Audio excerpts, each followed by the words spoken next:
Pests and diseases are always an issue with growing, and yes, in fruit trees as well.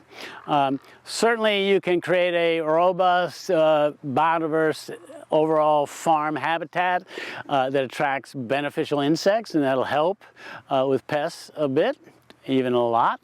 If you happen to be like these folks situated near a riparian corridor, there are many winged insects that inhabit the willows down by the creek that will come out and help you with insect control. One thing that's most difficult with apples in terms of pests is the codling moth. That's the worm in your apple.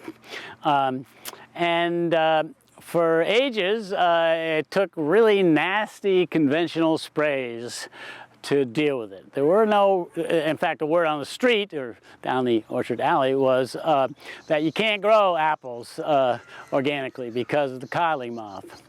Sometime in the 70s and the 80s, a fellow named Sean Sweezy, associated with the UC Farm and Garden program, set out in collaboration with Jim Ryder, a local orchardist in the Pajaro Valley, to try to crack that nut, solve that problem.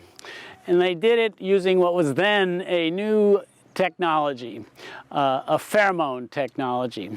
So if you look here, you see this rust orange colored little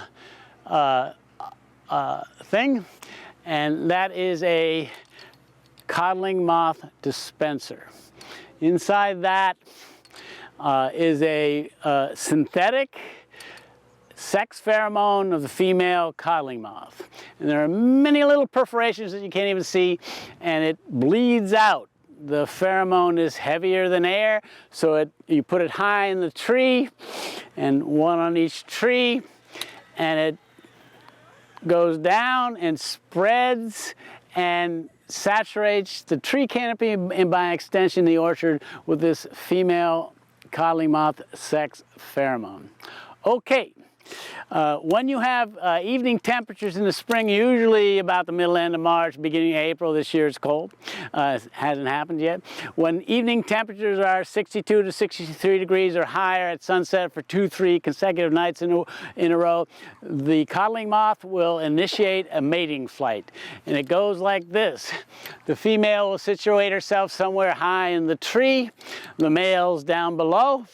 The female will put out a sex pheromone. It